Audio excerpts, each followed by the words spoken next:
সংবাদ সবাইকে স্বাগত জানাচ্ছি। আমি ফিরোজ তোহা। শুরুতে সংবাদ শিরোনাম জানিয়ে দিব সর্বশেষ গুরুত্বপূর্ণ আপডেট সংবাদ। শুরুতে শিরোনাম, ব্রিটিশ কূটনীতিকদের সঙ্গে বৈঠক নিয়ে যা জানালো বিএনপি।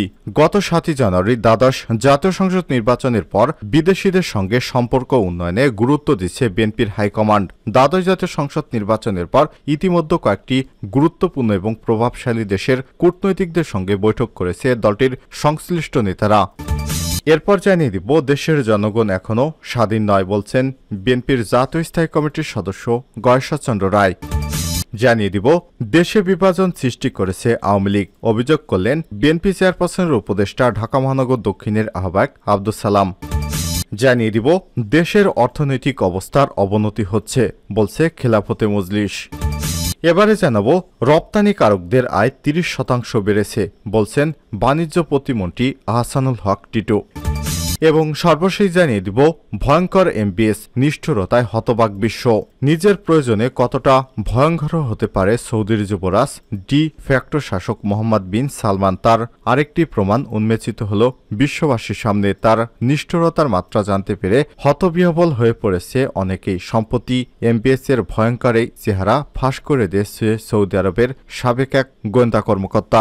জানাবো বিস্তারিত, সঙ্গেই থাকুন। প্রিয় দর্শক, এতক্ষণ শুনছিলেন সংবাদ শিরোনাম, এবারে বিস্তারিত। তবে তার আগে অনুরোধ থাকবে, আপনি কোন স্থান থেকে আমাদের সংবাদটি দেখছেন কমেন্ট করে জানিয়ে দিন এই সংবাদ সম্পর্কে আপনার মূল্যবান মতামত। প্রিয় দর্শক, আপনি যদি আমাদের চ্যানেলে নতুন হয়ে থাকেন, ভিডিওটি দেখতে দেখতে চ্যানেলটি সাবস্ক্রাইব করে রাখুন, যাতে করে আমাদের লেটেস্ট আপডেট সংবাদগুলো সবার আগে আপনার কাছে পৌঁছে যায়। এবারে বিস্তারিত। ব্রিটিশ কূটনীতিকদের সঙ্গে বৈঠক নিয়ে যা জানালো বিএনপি। গত 7 জানুয়ারি দ্বাদশ জাতীয় সংসদ নির্বাচনের পর বিদেশিদের সঙ্গে সম্পর্ক উন্নয়নে গুরুত্ব দিচ্ছে বিএনপির হাইকমান্ড। দ্বাদশ জাতীয় সংসদ নির্বাচনের পর ইতিমধ্যে কয়েকটি গুরুত্বপূর্ণ এবং প্রভাবশালী দেশের কূটনীতিকদের সঙ্গে বৈঠক করেছে দলটির সংশ্লিষ্ট নেতারা। তবে এ বিষয়ে বিএনপির পক্ষ থেকে আনুষ্ঠানিকভাবে কিছুই জানানো হয়নি। সর্বশেষ বুধবার 8 মে যুক্তরাজ্যের ভারত এবং প্রশান্ত মহাসাগরীয় অঞ্চল বিষয়ক পররাষ্ট্র প্রতিমন্ত্রী অ্যান মেরি ট্রাভেলিয়ান এমপির সঙ্গে বৈঠক করেছে বিএনপির উচ্চ পর্যায়ের একটি প্রতিনিধি দল। ঢাকাস্থ যুক্তরাজ্য হাই কমিশনারের বাসভবনে বৈঠকে বিএনপির প্রতিনিধি দলের নেতৃত্ব দেয় দলটির মহাসচিব মির্জা ফখরুল ইসলাম আলমগীর। এ সময় আরও উপস্থিত ছিলেন বিএনপির সাংগঠনিক সম্পাদক এবং আন্তর্জাতিক সম্পর্ক বিষয়ক কমিটির সদস্য শামা ওবায়দ ইসলাম রিঙ্কু এবং বিএনপির মানবাধিকার সম্পাদক অ্যাডভোকেট আসাদুজ্জামান আসাদ। বৈঠকে যুক্তরাজ্য হাই কমিশনার সারা ক্যাথরিন কুকসহ হাই কমিশনার রাজনৈতিক বিভাগে 2 জন কর্মকর্তা উপস্থিত ছিলেন। বৈঠকটি 1 ঘণ্টা 20 মিনিট স্থায়ী হয়। বৈঠকের বিষয় জানতে চাইলে শামা ওবায়দ কালবেলাকে বলেছেন, এটি একটি স্বাভাবিক বৈঠক। সেখানে দেশের চলমান রাজনৈতিক, অর্থনৈতিক এবং সামাজিক পরিস্থিতি, গণতান্ত্রিক পরিবেশ সহ সব বিষয়ে আলাপ হয়েছে। এর বেশি কিছু বলতে চাননি তিনি। দেশের জনগণ এখনও স্বাধীন নয় বলছেন গয়েশ্বর। বর্তমান সরকারকে বয়কট করা অত্যন্ত জরুরি এমন মন্তব্য করে বিএনপির স্থায়ী কমিটির সদস্য গয়েশ্বরচন্দ্র রায় বলেছেন, 1971 সালে দেশ স্বাধীন হলেও দেশের জনগণ এখনও স্বাধীন নয়। রাজধানীর সেগুনবাগিচায় গণতন্ত্র, স্বাধীনতা, সার্বভৌমত্ব, অখণ্ডতা এবং জাতীয় মর্যাদার প্রতি ভিনদেশী আগ্রাসন শীর্ষক এক আলোচনা সভায় প্রধান অতিথির বক্তব্যে তিনি এসব মন্তব্য করেছেন। বৃহস্পতিবার 9 May Dhaka reporters unity DRU Nazrul Hamid মিলনায়তনে গণ অধিকার পরিষদের একাংশ উদ্যোগে এই আলোচনা সভার আয়োজন করা হয়। গয়েশ্বরচন্দ্র রায় বলেন, কাঁটাতারে বেড়ায় ঝুলছে বাংলাদেশ। আওয়ামী লীগ দেশের জনগণকে নয়, পার্শ্ববর্তী দেশকে খুশি করতে রাজনীতি করে। এই আওয়ামী লীগ সরকারই হচ্ছে ভারতের সবচেয়ে বড় প্রোডাক্ট। এই নিকৃষ্ট প্রোডাক্টকে আমাদের বর্জন করা উচিত। তিনি বলেন, গণতন্ত্র কখন আসবে, কখন যাবে? গণতন্ত্র চলে গেলে লড়াই করতে হবে, তাহলে গণতন্ত্র ফিরে আসবে। কিন্তু আগ্রাসন বিরোধী লড়াই করা কঠিন। বিশিষ্ট অর্থনীতিবিদেরা ভালো বলতে পারবেন।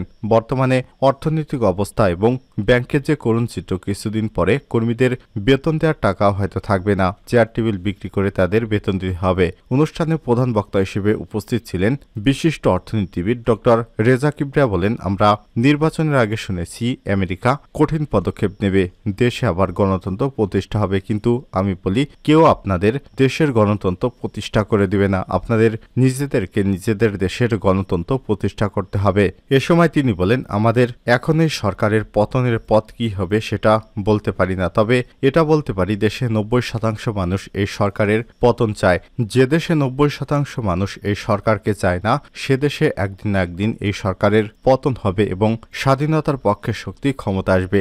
গণ অধিকার পরিষদের একাংশের আহ্বায়ক কর্নেল অবসরপ্রাপ্ত মিয়া মশিউজ্জামানের সভাপতিত্বে এবং সদস্য সচিব ফারুক হাসানের সঞ্চালনায় সভায় বাংলাদেশের বিপ্লবী ওয়ার্কার্স পার্টির সাধারণ সম্পাদক সাইফুল হক, জামাত ইসলামের কেন্দ্রীয় কর্মপরিষদ সদস্য মোবারক হুসাইন, 12 দলীয় জোটের শীর্ষ নেতা সৈয়দ ইহসানুল হুদা, ইসলামী আন্দোলন বাংলাদেশের প্রেসিডিয়াম সদস্য আশরাফ আলী আকন, এবি পার্টির সদস্য সচিব মজিবুর রহমান মঞ্জু, লেবার পার্টির চেয়ারম্যান মুস্তাফিজুর রহমান ইরান, স্বতন্ত্র প্রার্থী ঐক্য পরিষদের চেয়ারম্যান আব্দুর রহিম, গণ অধিকার পরিষদের উচ্চতর পরিষদের সদস্য engineer S Fahim, advocate Shirin Akhter, গণনেতা তারেক রহমান আতাউল্লাহ, জিয়াউর রহমান, যুব অধিকার পরিষদের আহ্বায়ক সাকিব হোসেন, সদস্য সচিব সুহেল মৃধা, ছাত্র অধিকার পরিষদের আহ্বায়ক মোল্লা রহমাতুল্লাহ প্রমুখ।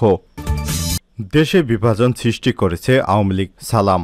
বিএনপি চেয়ারপারসনের উপদেষ্টা ঢাকা মহানগর দক্ষিণের আহ্বায়ক আব্দুল সালাম বলেছেন, আওয়ামী লীগ দেশকে স্বাধীনতার পর থেকে এই জাতিকে বিভক্ত করে দেশে বিভাজন সৃষ্টি করেছে। আওয়ামী লীগ নিজেরা ছাড়া নির্বাচনে কারো সঙ্গে প্রতিদ্বন্দ্বিতা করে ক্ষমতা আসতে পারবে না। আওয়ামী লীগ কখনো দেশের মানুষ এবং গণতন্ত্রকে নিয়ে চিন্তা করে না, তারা শুধু নিজেদের নিয়েই চিন্তা করে, যেটা আমরা স্বাধীনতার পরেই দেখেছিলাম। তিনি বলেন, তারা এদেশে দুর্ভিক্ষ এনেছিল, দেশের ব্যাংকগুলো ধ্বংস করা হয়েছে, অথচ তাদের আইনের আওতায় আনা হয়নি।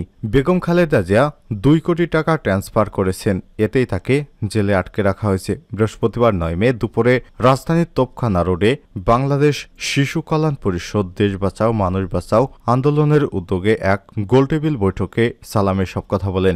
বিএনপির এই জ্যেষ্ঠ নেতা আরও বলেন, আওয়ামী লীগ রাষ্ট্রের প্রতিটা সেক্টর দখল করেছে, দলীয়করণ করেছে। আওয়ামী লীগ দেশের মধ্যে বিশৃঙ্খলা সৃষ্টি করতে চায়, আর এই সুযোগে তারা ক্ষমতায় চিরস্থায়ীভাবে থাকতে চায়, কিন্তু দেশের জনগণ সেটা হতে দেবে না। তিনি বলেন, আওয়ামী লীগের সাথে যারা আছে তাদের বলবো, আওয়ামী লীগ থেকে অপমান ছাড়া কিছুই পাবেন না।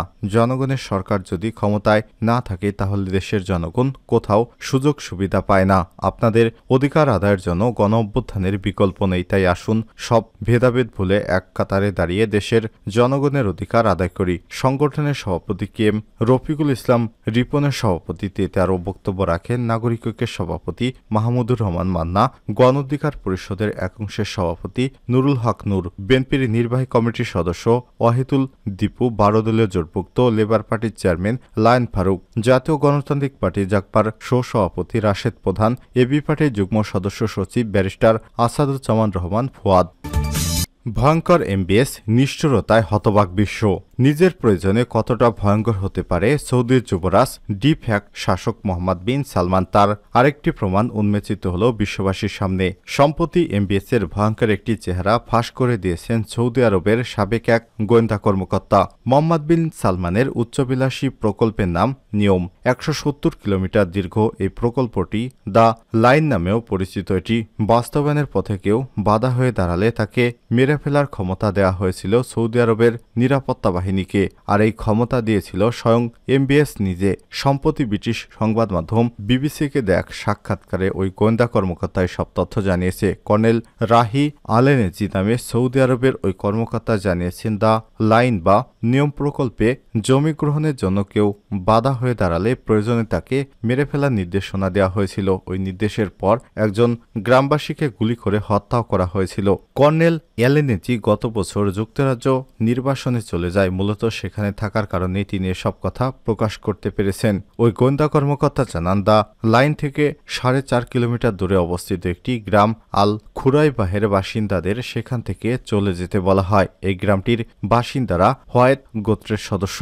এলেনেজি জানান, 2020 সালে এপ্রিল মাসে এক আদেশে বলা হয়েছিল হোয়াইতাত গোত্রটি বিদ্রোহীদের নিয়ে গঠিত এবং যদি কেউ দ্য লাইনের জন্য জমি অধিগ্রহণের বিরোধিতা করে তাহলে তাকে হত্যা করতে হবে। তিনি বলেন, এটি মূলত জমি অধিগ্রহণের জন্য মানুষ মারার ছাড়পত্র ছিল। তবে এলএনজি শারীরিক অসুস্থতার অজুহাত নিয়ে নিজে সেই মিশনে অংশগ্রহণ করা থেকে বিরত থাকেন। সৌদি আরবের সাবেক এই গোয়েন্দা কর্মকর্তার দেয়া তথ্য বিশ্লেষণ করে জানা যায়, দ্য লাইন প্রকল্পের জন্য জমি অধিগ্রহণের বিরোধিতা করে থেকে বাধা দেয় আব্দুল রহিম আল হোয়াইতি নামে এক ব্যক্তি। তার একদিন পরে তাকে গুলি করে হত্যা করা হয় এবং গ্রামটি উচ্ছেদ করা হয়। ওই ঘটনায় সৌদি নিরাপত্তা বাহিনীর বিবৃতিতে বলা হয়, হোয়াইতি গোত্রটি নিরাপত্তা বাহিনীর উপর গুলি ছোড়ার জবাবে তারাও পাল্টা গুলি করে, আর সেই গুলিতেই মারা যান আব্দুল রহিম।